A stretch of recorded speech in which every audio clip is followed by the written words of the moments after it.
Friends, నేను మీ నందన blogs.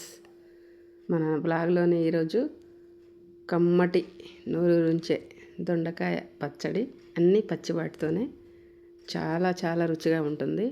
ఇలా కనుక ట్రై చేస్తే మరి ఈ పచ్చడిని ఎలా తయారు చేయాలో మనం ఒకసారి వీడియోలోకి వెళ్ళి చూసేద్దామండి. ఒకసారి ట్రై చేసి చూడండి.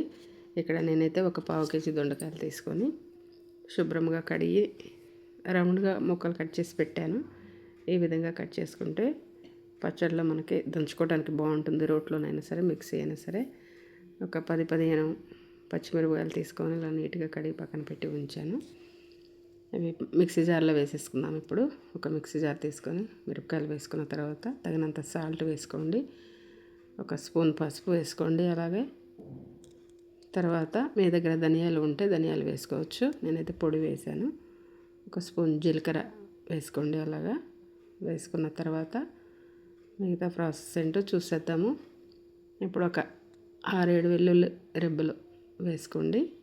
దీనిలో చింతపండు కూడా ఒక నిమ్మకాయ సైజ్ అంత చింతపండు వేసుకోండి. వీడియో మిస్ అయింది, చింతపండు వేసింది.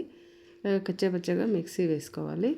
మిక్సీ వేసుకున్న తర్వాత మనం కట్ చేసి ఉంచుకున్న దొండకాయ ముక్కలు కూడా వేసుకొని మనకి రోట్లో ఎలా దంచుతామో అలాగా కొంచెం బరకగా ఉండేటట్టు మిక్సీ వేసుకుంటే కమ్మగా ఉంటుంది.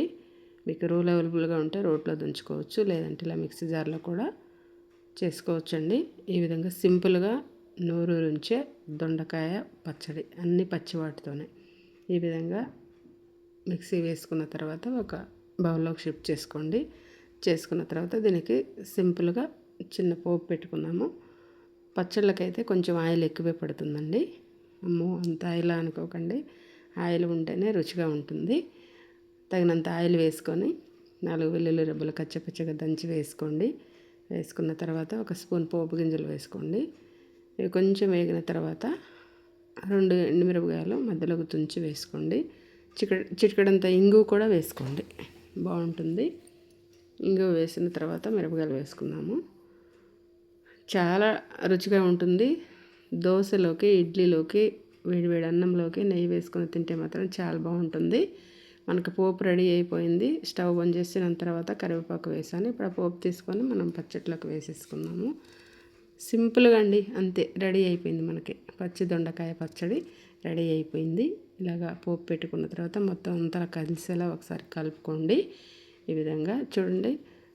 దోశలోకి అయితే చాలా చాలా బాగుంటుందండి. దోశ, ఇడ్లీ, వేడివేడి అన్నంలోకి నెయ్యి వేసుకొని తినేవారు ఉంటే, నెయ్యి ప్రియులు, చాలా బాగుంటుంది. ఈ విధంగా చేసుకోండి ఒకసారి. ఇప్పటివరకు ట్రై చేయనట్లయితే ఇలా ట్రై చేసి చూడండి.